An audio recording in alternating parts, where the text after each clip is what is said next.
Okay, and this is just going to be a second video right after that other one. So a lot of people ask me, how did you get Raven and everything just done so fast, I guess. I kind of thought I was a little bit slow, but it is what it is. I guess I shouldn't be in the lab for this one, but pretty much, I think the fastest way, if you want to just get Raven, is to do Legion Lab, I think. I think it's probably a little bit better than Sigma Sector, but I'm not actually sure on that.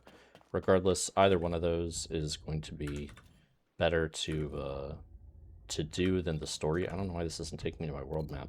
There we go. So I think you can get her from here, if I recall. There are obviously multiple things that I can get rid of this now that drop here, so I would assume it's not quite as good as Legion Lab, but you never know. So you can either do this.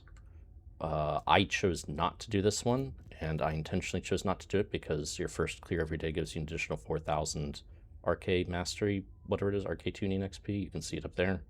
So I specifically chose to not do that because I wanted to keep those available for her, because I knew that I could unlock her on the first day if I was playing. But I actually went and did the story in Krell's Mothership first, because the devs in their live stream had said that they intended to make it rewarding towards unlocking Raven. That was a lie. Basically, the reward for doing that is they gave you one amorphous material for her. It was just like a random selector box too. It wasn't even like, it was just one of these. Which obviously you can get way more, considering the story took like, I watched all the cutscenes, read all the dialogue, did all that stuff. I think it took me about 2 hours to get through. And that was like with breaks, I think maybe to like eat or something, but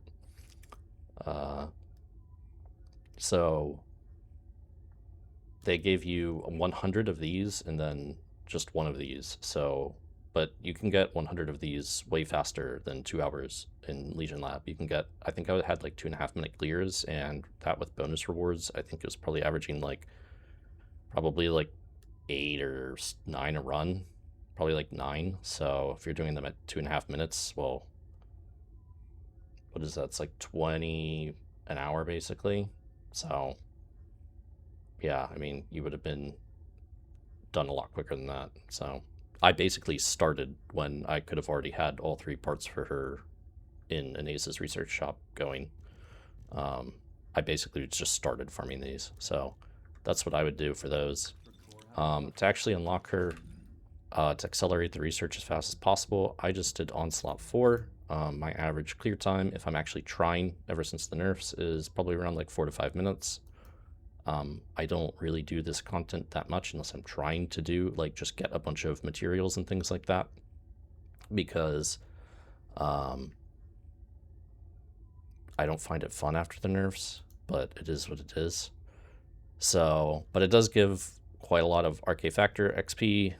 It gives a lot of Ironheart particles, 1,000 each run. So I actually don't know that this is accurate. I'm pretty sure I was getting like way more than that, but I swear I was getting like 1 to 2 levels per run. But I guess it's only 2,000 per thing. Maybe I was just doing 2 and then looking again. I'm not sure. Either that or it was one of my... So basically I was spamming Onslaught 4 until I got all 3 of her parts cooking. I'll get into this other part in a second. Once I had all 3 of her parts cooking, or finished, I should say, I put her on to cook, and then they gave out these, and you can get them from the Battle Pass, and you can get them from... Oh, I'm stupid. I haven't even gotten that. Oh, it's only 3 hours. Okay, never mind. You can get 2 6-hour boosts from just doing crystallization catalysts. So these accelerate your research time, and you can use them on 1 research. It's not all your research. So once I had her, I just used these, which took 12 hours off of her, and that took it down to like an hour or something like that. And then I just did more Onslaught 4s and then unlocked her. Once I got her, there's a few ways to accelerate how fast you can build a character. So one is on your sensor. You can see I have them, this one marked with just slightly different stuff here. But I use this one usually. So this is 19.1% character EXP. And then the other thing is that the devs frequently give out these XP boosts. So you can see I've got quite a few of them. So for arcade tuning, I put on a 15% boost, a 50% boost, and a 30% boost. And then I did my 2 Sigma sectors. So that's going to be 95% on top of everything else. So basically my very first 2 runs of Sigma sector netted me like 20 something thousand arcade factor. So that was enough to like catapult me through that.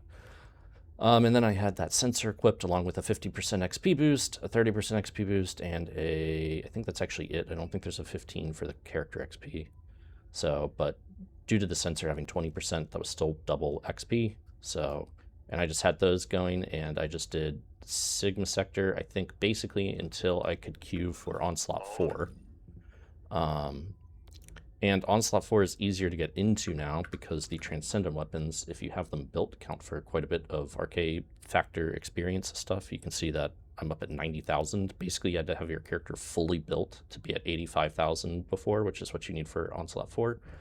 But now if you just have a couple of these built, you can just queue right into it. So the moment that I could queue into it on her, I did, because I pretty much knew how strong this mod was already. So I just queued right into it.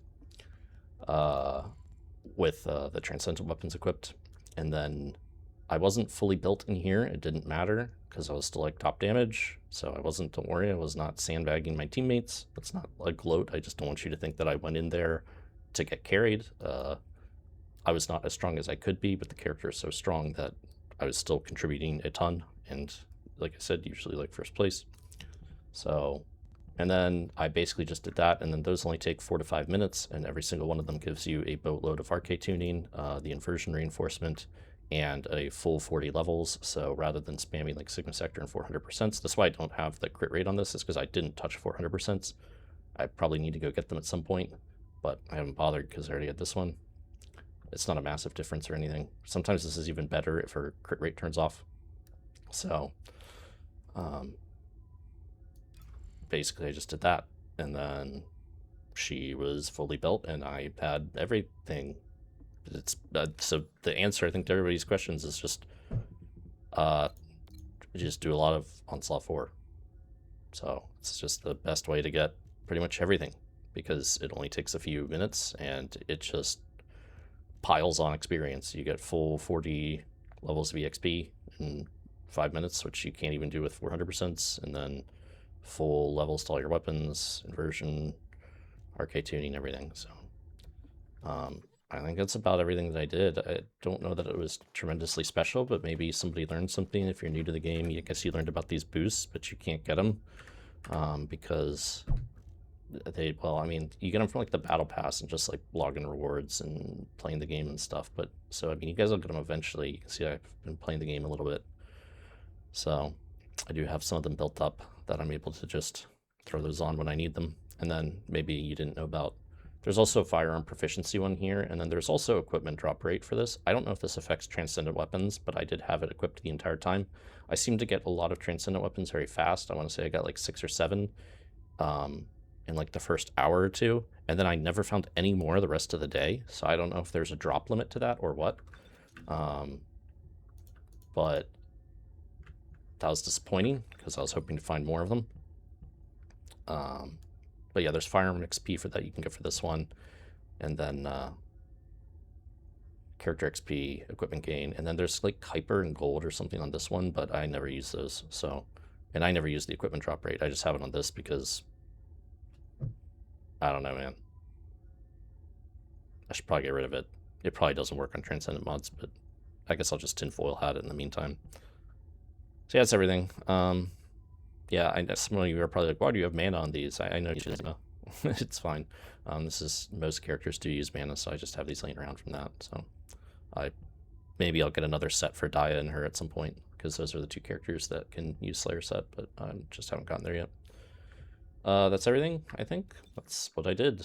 And I was able to get her and everything fully built and done in like 10 hours or something like that. So might have even been faster than that, because I think by the time the guide was out, I don't even think it was my guide, sorry, I don't even think it was 12 hours yet. So it might have actually had everything finished at like 8 or 9 and was doing some testing, I want to say. But It went pretty quick, so maybe if that helped you guys or somebody learned something from that, that's cool. I didn't really want the video to be this long, but I guess I warranted an explanation, and I had a lot of questions about it, so everybody has a nice day.